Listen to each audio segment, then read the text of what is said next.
तांडव web series में धार्मिक भावनाओं को ठेस पहुंचाने और कई अन्य अशोभनीय बातों की वजह से दर्ज कराई गई एफआईआर के मामले में लखनऊ पुलिस मुंबई में बुधवार को आरोपियों से पूछताछ करेगी। याद दिला दें कि सोमवार को कोहरे की वजह से पुलिस ने सड़क मार्ग की बजाय ट्रेन से जाने का निर्णय लिया था। यह ट्रेन बुधवार सुबह मुंबई पहुंची है। इस मामले में डायरेक्टर अली अब्बास जफर, निर्देशक हिमांशु कृष्ण मेहरा, लेखक गौरव सोलंकी और अमेजन प्राइम की original content India head Aparna Purohit को आरोपी बनाया गया है। आपको याद दिला दें कि इस मामले में हजरतगंज कोतवाली में एफआईआर दर्ज हुई थी। इसके बाद ही इंस्पेक्टर अनिल सिंह के नेतृत्व में 4 सदस्यीय टीम मुंबई भेजी गई थी, जो कि अब मुंबई पहुंच चुकी है। इस मामले ने सोशल मीडिया पर भी काफी तूल पकड़ रखा है। इस मामले में आरोपियों के बयान लेने के बाद विवेचक तय करेगा कि क्या कार्रवाई करनी है। इन सब के अलावा इस मामले में लखनऊ में, गाजीपुर और हसनगंज थाने में भी कुछ संस्थाओं ने एफआईआर दर्ज कराने के लिए तहरीर दी है। आपको बता दें कि इस मामले में कई लेखक, बड़े बड़े नेता और फिल्मी सितारों ने भी अपनी अपनी राय दी है। इस मामले पर भोजपुरी एक्टर और बीजेपी नेता रवि किशन ने भी अपनी राय साझा की है। अब क्या कहा रवि किशन ने, आइए आपको सुनाते हैं।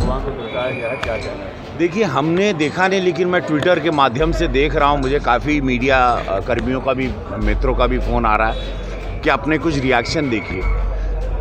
मैं बहुत ही साफ शब्दों में कहना चाहता हूँ,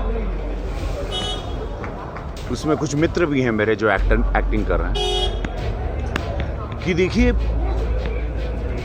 मैं समझ रहा हूँ कि ओटीटी प्लेटफॉर्म का मतलब है फ्रीडम आपके हाथ में है, आपके हाथ में फ्रीडम है। बट इसका मतलब ये नहीं कि आप किसी भी धर्म को छुएं, कोई ऐसी बात करें जिससे हिंदू धर्म को, जो इतना बड़ा धर्म है, जो इतनी बड़ी आबादी का धर्म है, उसको बड़ी आसानी से उसका माहौल बना दें।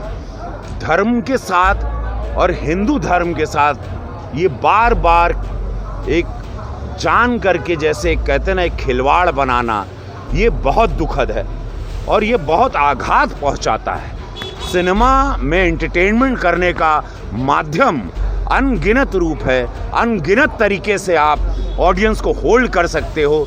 कि धर्म को किसी नीचा दिखाना, वो कोई भी समुदाय का धर्म हो, मेरे समझ में ये नहीं आता कि बार बार हिंदू धर्म, हिंदू भगवान, हिंदू संस्कार, हिंदुत्व को इतना आघात सोच समझकर क्यों पहुंचाया जाता है, मेरे समझ में ये नहीं आता। क्योंकि 650 फिल्म हम कर चुके हैं, बिगर किसी समुदाय को, मुस्लिम धर्म को या क्रिश्चियन धर्म को या सिख धर्म को हम आघात पहुंचाए बिगर देश की जनता को एंटरटेन आज तक कर रहे हैं। रवि किशन एक ब्रांड बन गए इस देश में, बगैर किसी को हार्म किए, हर्ट किए मेरी फिल्म ब्लॉकबस्टर हुई। बगैर किसी धर्म को नीचा दिखाए मेरी फिल्में सिल्वर जुबली चली। तो ये समझ में नहीं आता, आपके वेब सीरीज़ को हिट कराना या एक कंट्रोवर्सी में लाना, ये एक नया जो ट्रेंड शुरू हुआ है।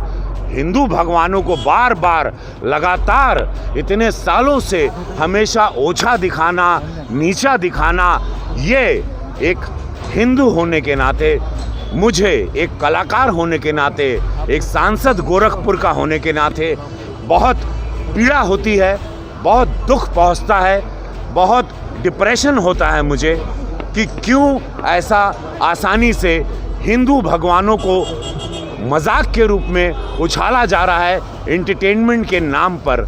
और इस पर एक रोक होनी चाहिए, इसकी एक सीमा होनी चाहिए, इस पर एक बंदिश होनी चाहिए, इस पर एक बॉर्डर होना चाहिए, इस पर एक सम्मान होना चाहिए हिंदुत्व का, हमारे भगवानों का, हमारी आस्था का, हमारे विश्वास का, हमारे संस्कार का।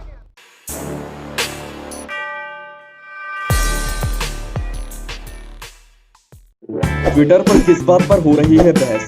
मोदी ने कौन सा बड़ा ऐलान कर दिया? इंस्टाग्राम पर क्या फैला है? क्रिकेट जगत में किसने छुड़ाए किसके छक्के? राजनीति में क्या हो रही है उठापटक? किसने किस पर कसा तंज? अब इन सब की जानकारी मिलेगी एक ही जगह पर। जी हाँ, सब्सक्राइब करके द हिंदुस्तान मिरर को और पाएं डेली न्यूज, राजनीतिक उठापटक, क्रिकेट की खबरें और भी बहुत कुछ, सिर्फ और सिर्फ द हिंदुस्तान मिरर। तो अभी स्क्रीन पर दिख रहे रेड बटन को दबाकर जुड़ जाएं द हिंदुस्तान मिरर के साथ। धन्यवाद।